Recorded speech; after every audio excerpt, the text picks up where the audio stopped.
महाराजांनी सिद्धी काही डावपेच टाकले त्यांच्या वकिलांमार्फत आणि ते तिथून निसटले. तर त्याच्यानंतर पुढे नेमकं काय झालं? पावनखिंडीची जी लढाई झाली त्याच्यामध्ये. पण मग त्यावेळी इकडे सिद्धी जोहरच्या इकडे काय झालं? समजा काही घातपात झाला किंवा आपल्यावरती काही झालं तर दुसऱ्याच्या बाहेर कसं पडायचं? त्यांना पकडून परत त्यांनी आणलं तेव्हा सिद्धी जोहरची काय केली? त्याच्यासाठी विन विन कंडिशन या पोझिशनला तो. पण त्याच्यामध्ये जसं आपण प्रत्येक वेळी बघतो की तिथे त्या लढाईसाठी महाराजांचा काही प्लॅन ए किंवा प्लॅन बी असं काही होतं. खूप असा इंटरेस्टिंग प्रश्न येतो की एवढा सगळं प्लॅनिंग करून सिद्धी जोहर आला होता, त्याच्या तावडीतून महाराज निसटले, तर त्याचं पुढे काय झालं सिद्धी जोहरला?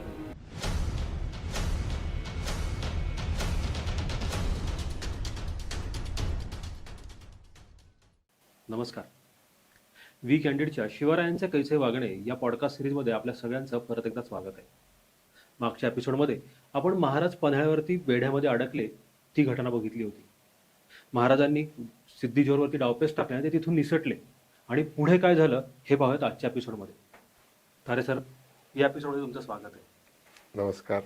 मागच्या एपिसोडमध्ये तुम्ही सांगितलं की महाराजांनी सिद्धी जोहरवरती काही डावपेच टाकले त्यांच्या वकिलांमार्फत आणि ते तिथून निसटले. तर त्याच्यानंतर पुढे नेमकं काय झालं?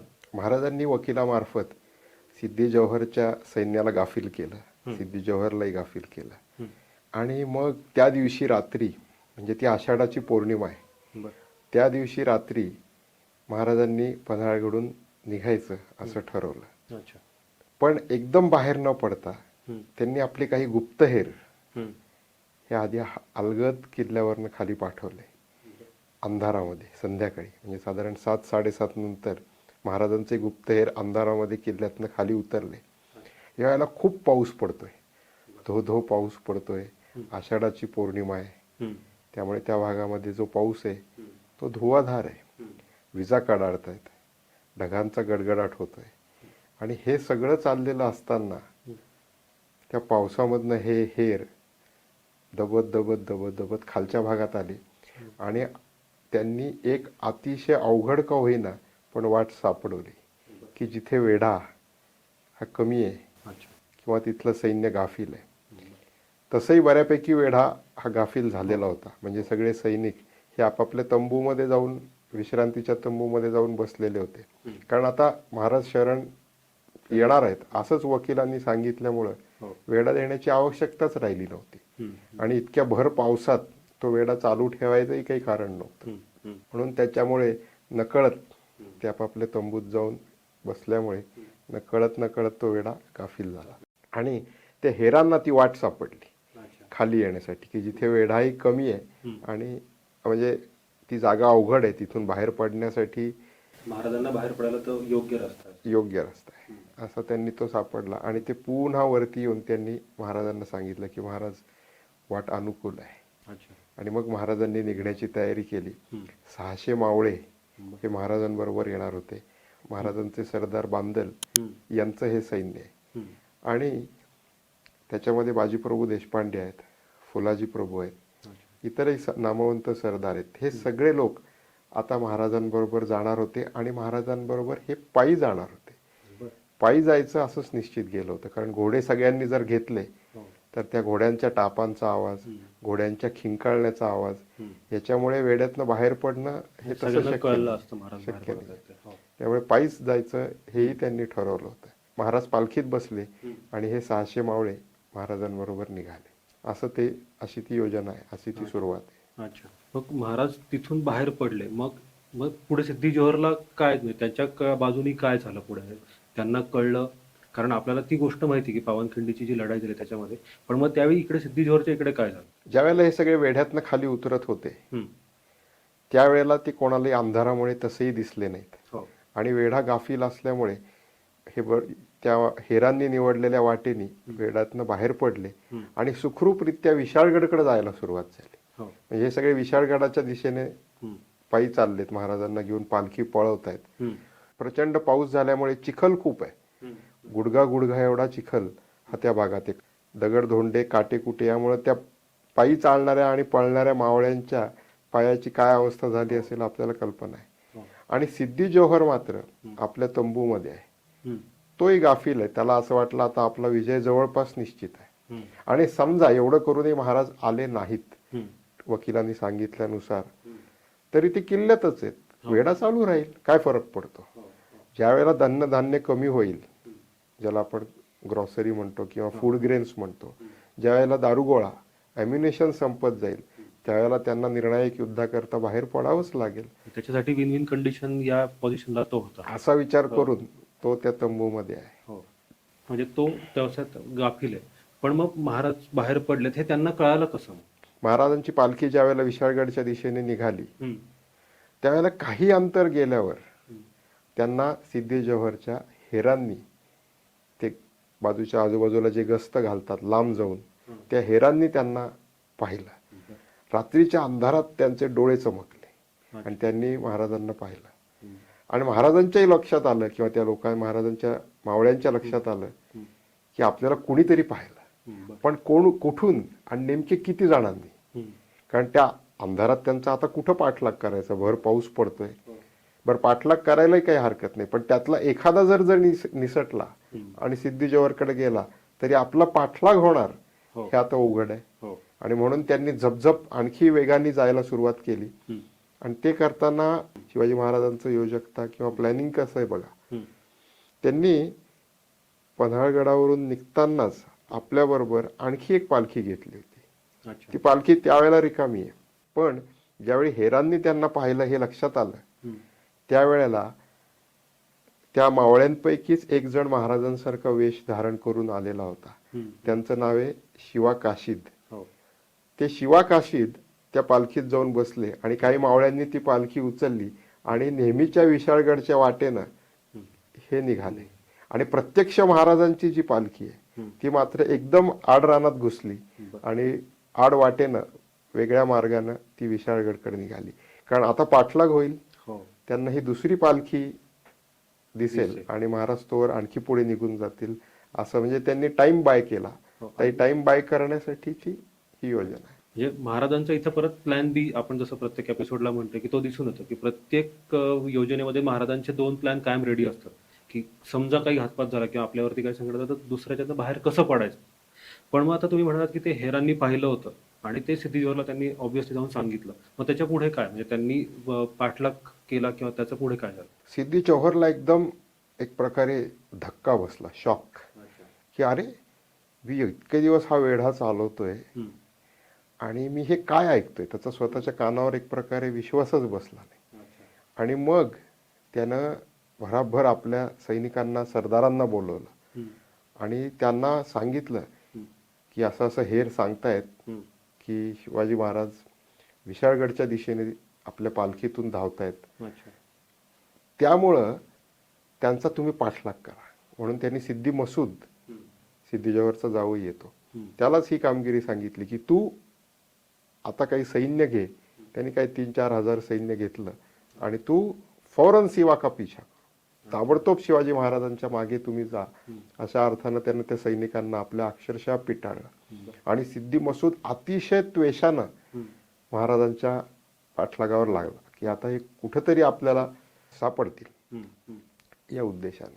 आणि मग तोही पळतोय, त्याच्या घोड्यांचेही पण पाय चिखलात अडकतायत, तेही पडतायत, लागतंय, जखमावतायत, तरी पण उत्साहानं तो महाराजांचा पाठलाग करतोय की कुठेतरी आपल्याला शिवाजी महाराज हे गवसतील या आशेवरती तो धावतोय. आणि बराच वेळ हे चाललंय. म्हणजे साधारणतः महाराज रात्री 9 वाजता पन्हाळगडावरनं निसटले, वेड्यातनं पार झाले आणि साधारणतः 12, 1, 2च्या सुमारास तो धावतोय आणि त्याला अचानक लांबवर एक पालखी आणि काही मावळे चाललेले दिसले. आणि त्याला लक्षात आलं की हे महाराज आहेत. म्हणून त्यांनी भरभर उत्साहाने जाऊन महाराजांना तिथे छोटासा वेढा टाकला आणि ती पालखी परत, त्यांनी पाहिलं पालखीमध्ये महाराज बसलेत. ती पालखी परत फिरली आणि त्याला अतिशय आनंद झाला की पकडला, महाराज आपल्या गवसले, सापडले. आणि उत्साहात गर्जना करत करत आनंदाने ही सगळी मंडळी परत सिद्धी जव्हरकडे आली. ही ती दुसरी पालखी जी महाराजांनी स्वतःचा बचाव करायच्या उद्देशाने, बरोबर आहे, म्हणजे ही ज्याला आपण डमी म्हणू आजच्या काळात, अशी ही पालखी परत सिद्धी जव्हरकडे आली. आणि प्रत्यक्ष महाराज आणि मावळे उरलेले तेही मोठ्या संख्येने, जवळजवळ 500च्या वर नक्कीच आहेत, 550, 60, 600 असतील थोडेफार कमी, ती सगळी मंडळी विशाळगडकडे धावत आहेत. अच्छा. मग जेव्हा डमी पालखी, जसं शिवा काशीद त्या महाराजांचं रूप घेऊन तिथं बसले होते, त्यांना पकडून परत त्यांनी आणलं, तेव्हा सिद्धी जोहरची कार्य. त्यावेळेला असं त्याला आनंद झाला की अरे गेलेलं आपलं यश आपल्या जावयाने परत आणलं. अच्छा.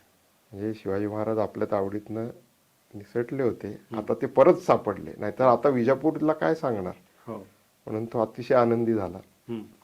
आणि ज्यावेळेला महाराज आले, पालखीतनं महाराज उतरले, त्यावेळेला काही लोकांनी पूर्वी महाराजांना पाहिलेलं आहे बरं. प्रत्यक्ष, आणि त्यांच्या लक्षात आलं की अरे हे तर खरे शिवाजी महाराज नाही आहेत, हे कुणीतरी वेगळं आहे. आणि मग ही गोष्ट सिद्धी जोहरच्याही लक्षात आणून दिली. अच्छा. आणि मग सिद्धी जोहरचं काय झालं असेल आपण कल्पना करा. त्याहून जास्त सिद्धी मसूदचं काय झालं असेल. त्याला असं वाटलं अरे आपण कोणाला पकडून आणलं. आणि मग एक प्रकारे हे सायकोलॉजीच्या दृष्टीने हा प्रकरण फार अभ्यासण्यासारखं आहे. हो. की त्यांच्या मनाची स्थिती क्षणाक्षणाला बदलते. हो. म्हणजे महाराज आहेत म्हणावं तर ते निघून गेल्याची बातमी येते. हो. ते गेले, पकडून आणलं तर ते महाराजच नाहीये. त्यामुळे सिद्धी जोहरला एक क्षण असं नक्की वाटलं असेल की खरे महाराज नेमके कुठे आहेत. हो. अजूनही पुढेच पळतायत का अजून किल्ल्यामध्ये आहेत. म्हणून तो स्वतः किल्ल्यापासून हलला नाही. अच्छा. तो का नाही गेला सिद्धी जोहर हो. विशाळगडकडे, कारण त्याला असं वाटत होतं की अजूनही कदाचित खरे महाराज आतमध्येच असण्याची शक्यता आहे. आपण जर दुसऱ्या पालखीच्या मागे गेलो तर प्रत्यक्ष महाराज गडावरून उतरून निघून जातील. म्हणून तो हल्ला नाही, पण त्याने आपलं सैन्य परत पाठवलं. कारण हेरांनी सांगितलं हे संख्येने जास्त असणार आहे. कम्युनिकेशन गॅप कसा पडतो की हेरांनी सांगितलं तो आकडा तर त्यांनी अंदाजे काय असेल तो, पण हे महाराज नाही येत म्हणल्यावरती परत हे सगळे पाठलागावरती पाठवले सिद्धी मसूद. म्हणजे त्यावेळेला त्यांनी चांगला उत्साह दाखवला आणि उत्साहाने तो महाराजांच्या मागे गेला. मग आपल्याला माहिती की आता महाराज पावनखिंडीकडे निघाले आणि बाजीप्रभूंनी महाराजांना पुढे जायला सांगितलं आणि त्यांनी स्वतः ती खिंड अडवून धरली. मग त्याच्यामध्ये जसं आपण प्रत्येक वेळी बघतोय की तिथे त्या लढाईसाठी महाराजांचा काही प्लॅन ए किंवा प्लॅन बी असं काही होतं नाही. आता महाराजांना एवढा तर अंदाज आहे की पहिली पालखी जेव्हा पकडली जाईल थोडा वेळ आपल्याला मिळेल, तेवढ्यात आपण विशाळगडापर्यंत पोहोचू. पण सिद्धी मसूद परत मागे लागल्यावरती महाराजांची पालखी पुढे पुढे चालली आहे आणि आता विशाळगड अगदी जवळ आला, लवकरच आपण विशाळगडावर पोहोचू, काहीच अंतर राहिलं. हे ज्या वेळेला त्यांच्या लक्षात आलं त्याच वेळेला, म्हणजे ती सकाळ झाली होती खरं म्हणजे, त्याच वेळेला सिद्धी मसूद हा पाठीमागनं परत अगदी महाराजांच्या नजीक आला आणि ते एकमेकांना दिसायला लागलं सैन्य. त्यांनाही दिसतंय की हे पहा कोणीतरी पळतंय आणि त्यांनाही दिसलं की परत सैन्य आलं. हे इकडं घडतंय. त्याच वेळेला पन्हाळगडावर काय घडतंय पाहायला पाहिजे की सिद्धी मसूद तर गेला, सिद्धी जोहरनी परत पन्हाळ्यावरती हल्ला चढवला रात्रीतून. त्र्यंबक भास्कर या नावाचे महाराजांचे सरदार आहेत, त्यांच्या ताब्यात महाराजांनी किल्ला सोपवला होता. त्यांना तर काहीच कळेना, कारण त्यांच्यासाठी त्यांच्या दृष्टीने महाराज निघून गेले आणि थोड्या वेळाने हल्ला होतोय. ह्याचा अर्थ काय लावायचा की महाराज सापडले का महाराज निघून जाण्यात यशस्वी झाले आणि हे शत्रूला कळलंय, हे त्याला कळेना. काहीच कळायलाच मार्ग नाही, काहीच कळायला मार्ग नाही. पण तरी पण ते त्वेषानं, महाराजांच्या सांगण्यानुसार ते त्वेषानं शत्रूशी लढतायत. त्यांनी रात्रीतून तो हल्ला परतवून लावला. तिथे पण पन्हाळगडावरती पण आपल्या सैन्याचा विजय झाला. हा, ती म्हणजे तो हल्ला त्यांनी परतवून लावला. किती त्यांनी कडवा हल्ला केला, त्यांना काही पन्हाळगड मिळाला नाही, त्यांनी तो हल्ला परतवून लावला. इकडे मात्र महाराज पुढे चाललेत. सकाळ झाली जवळजवळ. आता अगदी साधारणतः आपल्या आजच्या हिशोबात 2 ते 3 तासात महाराज विशाळगडावर पोहोचतील एवढंच अंतर शिल्लक राहिलं. त्यावेळेला सिद्धी मसूदनी महाराजांना परत गाठलं आणि मग मात्र आता लढाई अनिवार्य झाली, अनएव्हिटेबल. आता लढाई होणार हे ज्या वेळेला त्यांच्या लक्षात आलं त्यावेळेला महाराज बाजीप्रभूंना असं म्हणाले की आता काय करायचं पुढची स्टेप. कारण आता इथे महाराजांचा प्लॅन बी झाला, आता प्लॅन सी की आता काय करायचं.